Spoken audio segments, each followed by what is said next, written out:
Welcome back to the Jaco Report. The Missouri Legislature wrapped up its session Friday, but in many cases, bills they discussed and laws they passed were actually written by a secretive organization called ALEC. That's ALEC, and that stands for the American Legislative Exchange Council. Now, ALEC describes itself as nonpartisan, devoted to the free market and limited government. Its members and associates are almost exclusively Republican. They are 100% conservative. Through seminars and forums, ALEC brings together legislators from various states, including Missouri, and legislation coming out of these gatherings ends up becoming law in a lot of cases. Anti-union right-to-work laws, for example, in various states are a pet project of ALEC. Thousands of state lawmakers belong to ALEC, and it's funded by some of America's biggest corporations: Coca-Cola, Walmart, Johnson & Johnson, St. Louis's own Peabody Energy. Supporters say there is nothing wrong with this. Critics charge corporate money is ending up writing laws across the country. Now, liberal public interest groups have been doing a lot of research on ALEC. They came to the topic with an agenda, of course, of opposing ALEC's proposal, but their research provides a fascinating glimpse into what the American Legislative Exchange Council, ALEC, is all about. Joining us now is one of ALEC's critics who's done research into ALEC's operations in Missouri. He's Soendker Nicholson with the left-leaning public interest group, Progress Missouri. Sean, welcome aboard. Thank you. Thanks so much.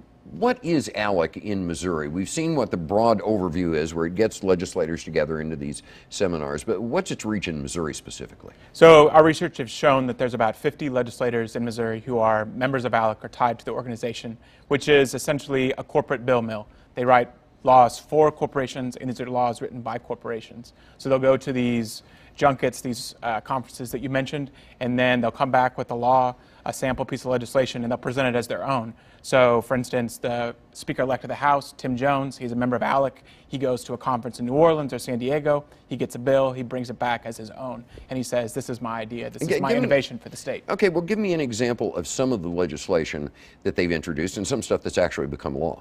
Sure. So in Missouri, we've seen the so-called right-to-work laws or proposals introduced 10 separate times in Missouri, and they are carbon copies from the ALEC model. Missouri's Castle Doctrine law, a shoot first kind of law that's similar to what's been so controversial in Florida. Missouri has one of those with ALEC ties. Secretary of State candidate Shane Scholler just introduced legislation this session that, among other things, would make it more difficult for overseas veterans or active duty service members to vote, and that has direct ties to ALEC. Look, when it comes to corporations that fund ALEC and are behind it, you know, I can kind of see going for, say, right to work. It would save them money. But where does this other stuff pop up?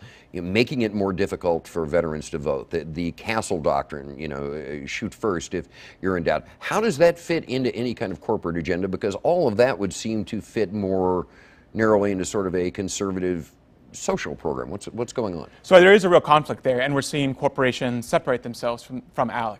Just in the last 6 weeks, 2 months, we've seen 16 different corporations or organizations, anything from Pepsi to Yum Brands to Procter & Gamble, say they're done with ALEC because of overreaches and extreme legislation like the shoot first laws, like these attacks on voting rights that are designed entirely to suppress voters, to advance an extreme Republican agenda across the country. So how did this work? I mean, ALEC describes itself as nonpartisan, but you know, you have to take that with a grain of salt when you look at their membership rolls. Sure.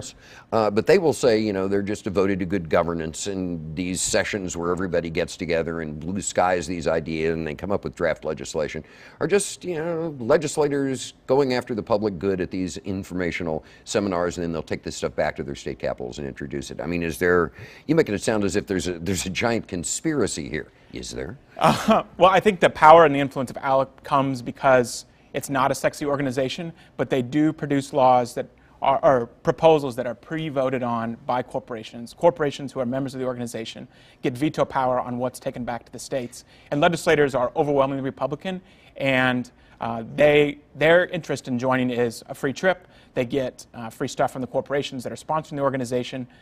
Research has shown, some of these studies that have come in the last couple of years have shown that around 98% of the organization's money comes from corporations, and only 2% comes from legislator dues, which are around $100 or $150. So if you were a legislator, you'd pay that $100 to join, and then ALEC or its corporate sponsors would give you a scholarship to go to some sunny location. Your family might get to go. You get a full week, you know, staying in a nice hotel, and then you get to come back. you introduce these laws as your own, and you look great, and you're working for the corporations. Now, look, Progress Missouri is obviously antithetical to all this, you know, left-leaning, Democratic-leaning, however you want to put it. I mean, you guys did some voluminous research on ALEC here, but you'd have to excuse me and a lot of other people for saying, well, wait a minute, isn't this just, you know, spin? Did you guys doctor any of this? After all, your agenda is antithetical to theirs. Yeah, so, I mean, our interests are both in what they're proposing and how the organization works and the way that public officials in Missouri are outsourcing their responsibilities to corporations and to corporate lawyers. And you can see at progressmissouri.org all of the research that we've put together on ALEC's influence in Missouri. And we've spent months going through public documents, whether they're Ethics Commission filings or personal financial disclosure statements, other documents obtained through Sunshine Law requests, just to see how legislators are using taxpayer money to be members of ALEC, how they're using taxpayer money to go on these ALEC trips. Well, how are they able to get away with this? If a lot of this stuff is you know, just for the interest of a small number of, well, a large number of corporations, how does this stuff get through? Are people not paying attention? Is that what's being counted on? I mean, explain the legislative dynamic of this being done to me. Well, there are the lack of public interest and public inquiry over the last few years, or the last couple of decades, is a big reason why they've been able to flourish and fly under the radar. That's definitely true.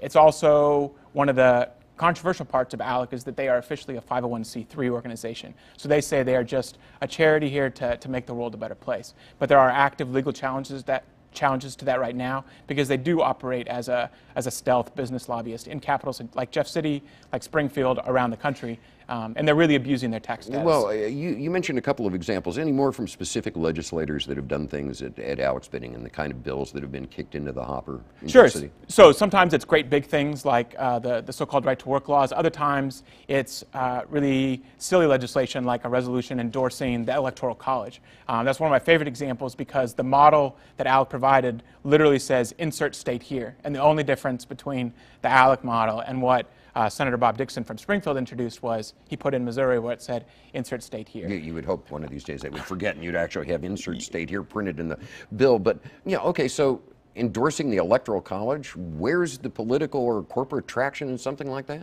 So the political goal with that is to thwart off any sort of national effort to move to a popular vote kind of thing, because this preserves the power of small states in the presidential electoral process. So small states ALEC, that tend to be more conservative states. True, yeah, and I think that goes to show that ALEC is far more than just trying to advance the interests of Coke or Pepsi and trying to oppose like sugar taxes, and that legislation has shown up in Missouri, but it's about a GOP agenda, it's about a partisan agenda, from the voting rights to other kinds of political power. So, final question. Now that they've outsourced this legislation, there's been no hue and cry. In fact, this is one of the few, if not the only television program I'm aware of, certainly in Missouri, that's taken a look at this organization.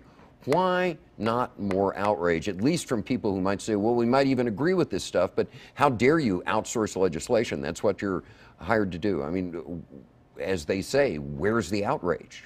Well, I think that there has been a lot of outrage nationally, and I think we're starting to see some of that here in Missouri. There are these 15 or 16 corporations that have separated themselves, and we're going to continue to push to make sure that legislators in Jefferson City feel the heat when they're trying to work for corporations instead of their constituents.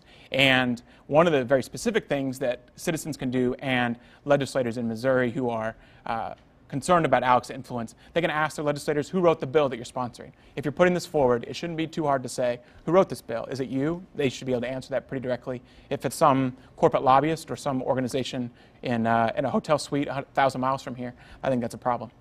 Soendker, Nicholson from Progress Missouri, thanks a lot, man. I appreciate you coming in. Thanks, Charles. When we return, a look at how a St. Louis organization designed to help the white-collar unemployed has itself run out of cash. We'll look at how the recession has gutted part of this region's middle class when the Jaco report comes back. Stay with us, please.